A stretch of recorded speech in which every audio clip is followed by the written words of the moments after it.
Welcome to Healthy on TV, empowering doctors, educating patients, enhancing healthcare. Welcome to healthy on TV. నేను doctor Vijay Battina, physiotherapist.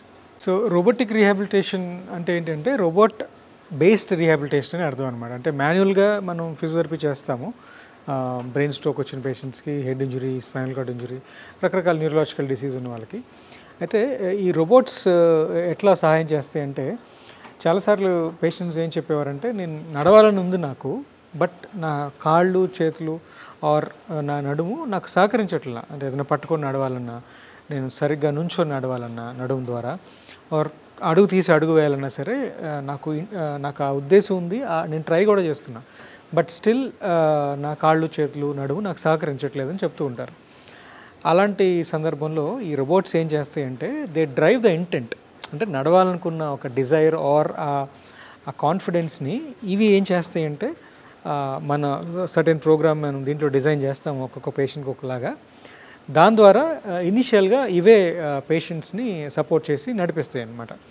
అది నడిపించడం కూడా ఎలా ఉంటుందంటే, సరైన విధానంలో అడుగు వేయటం, సరైన విధానంలో అడుగు తీసి పెట్టడం, ఇలాంటివన్నీ కూడా ట్రైనింగ్ ఇస్తుంది. ఓవర్ ద టైం పేషెంట్స్ కొంత నడక నేర్చుకున్నారు, కొంత నడవగలుగుతున్నారు అనే సందర్భంలో ఏమవుతుందంటే, మన ఎఫర్ట్ రోబోట్ నుంచి వచ్చే సపోర్ట్ ఏదైతే ఉందో అది బాగా తగ్గిస్తాం ఫేజ్ వైజ్గా.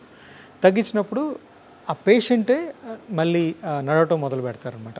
సో దాన్ని యాక్టివ్ ట్రైనింగ్ అంటాం అనమాట. అయితే ఈ వాకింగ్ చేయించడం అనేది చాలా కాంప్లెక్స్ విషయం. అంటే ఇద్దరు మనుషులు పట్టుకోవాలి, సరైన విధానంలో బ్యాలెన్స్ చేయగలగాలి, కరెక్ట్ అయిన దూరంలో అడుగు పెట్టాలి. ఇలాంటివన్నీ రోజు కొన్ని వందల స్టెప్స్ మనం పేషెంట్స్తో నడిపించాలి. ఎలా అయితే హెల్తీగా ఉండటానికి 10,000 స్టెప్స్ కావాలి ఒక రోజులో అని చెప్తామో, అలాగే ఒక న్యూరలాజికల్ పేషెంట్ ఎవరైతే నడవలేరో అతను కూడా అన్ని స్టెప్స్ అవసరం కదా. కానీ ఒక నార్మల్ మాన్యువల్ ఫిజియోథెరపీ సెషన్లో అన్ని స్టెప్స్ నడవటం అనేది అసాధ్యమైన విషయం. అయితే ఈ రోబోట్ ద్వారా ఏం చేయగలుగుతామంటే, 10,000 స్టెప్స్ ఇనీషియల్గా కాకపోయినా స్లోగా అక్కడి వరకు మనం తీసుకెళ్లే అవకాశం ఉంటుందన్నమాట. అయితే దీంట్లో వేరే మనిషి సహాయం ఏమి ఉండదు. ఫస్ట్ మనం రోబోట్ని ప్రోగ్రామ్ చేసి పేషెంట్ కనుక స్టేబుల్గా హాయిస్ట్ చేసి స్టార్ట్ చేస్తే దెన్ ఫిజియోథెరపిస్ట్ ఓన్లీ సూపర్వైజ్ చేస్తారు. ఈ సూపర్వైజ్ చేయడంతోనే పేషెంట్కి సరైనటువంటి సలహాలు ఇవ్వగలుగుతారు. అంటే మీరు కుడిపక్క ఎక్కువ బరువు పెడుతున్నారు, చూసుకొని ఆ బరువు బ్యాలెన్స్ చేసుకోండి, ఇలాంటి ఒక అడ్వైసెస్ మనం ఫీడ్బ్యాక్ ఈ స్క్రీన్ ద్వారా మనకు తెలుస్తుంది. కాబట్టి ఆ ఫీడ్బ్యాక్ స్క్రీన్ ద్వారా మనం ఆ పేషెంట్ కూడా ఆ ఫీడ్బ్యాక్ ఇచ్చి సరైన విధంలో ట్రైనింగ్ ఇవ్వగలుగుతాం.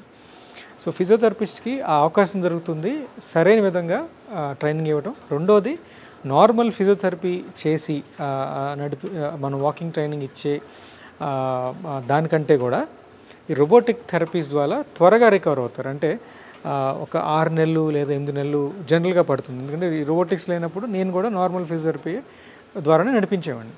అప్పుడు minimum 3 months, maximum 8 to 9 months, ఒకసారి అంతకంటే ఎక్కువ కూడా పట్టేది. బట్ ఈ రోబోటిక్ సిస్టమ్స్ వచ్చిన తర్వాత నాకు చాలా త్వరగా, అంటే 3 months కంటే ఇంకా ముందే రికవర్ అవుతున్నారు. రికవర్ అవటమే కాకుండా వాళ్ళ పనులు వాళ్ళు త్వరగా బాగా చేసుకోగలుగుతున్నారు. ప్లస్ ఆ కాన్ఫిడెన్స్ వాళ్ళలో ఉంటుంది, నేను పడిపోను, ఎలా అడుగు వేయాలి, ఎంత దూరంలో అడుగు వేయాలి, ఏ కాలు ముందు పెట్టాలి, ఇలాంటివి కూడా మనం ట్రైనింగ్ ఇస్తాం. Robotics will empower physiotherapy. అంటే ఇక్కడ నేను చెప్తుంది, ఒక ఫిజియోథెరపిస్ట్ని రీప్లేస్ చేస్తే ఈ రోబోట్స్ అని చెప్పడం లేదు. బట్ ఈ రోబోటిక్స్ ద్వారా ఫిజియోథెరపిస్ట్కి ఒక మంచి అవకాశం జరుగుతుంది, పేషెంట్ కూడా ఒక మంచి అవకాశం జరుగుతుంది త్వరగా ఎఫెక్టివ్గా రికవర్ అవ్వటం. దీని ద్వారా చాలామంది పేషెంట్స్ కొంచెం లింప్ అంటాం, అంటే కొంచెం కుంటుతూ నడుస్తూ ఉంటారు. ఈవెన్ అలాంటి ప్రాబ్లమ్స్ కూడా రాకుండా మనం బాగా ఫ్లూయెంట్గా నడిపించే ఒక అవకాశాన్ని పేషెంట్కి ఇవ్వచ్చు. But at the end of the therapy మనం చూడొచ్చు ఎన్ని స్టెప్స్ నడిచారు, ఎంత దూరం నడిచారు, ఎంత డ్యూరేషన్ నడిచారు, ఎంత స్పీడ్తో నడిచారు, ఏమేమి టాస్క్లు కంప్లీట్ చేశారు. సో ఒక రిపోర్ట్ కార్డ్ లాగా మనకు వస్తుంది అనమాట. అది మనం నెక్స్ట్ సెషన్స్కి మనం దీనికంటే బెటర్గా చేయడానికి మనకు అది పనికొస్తుంది. Thank you for watching Healthy on TV.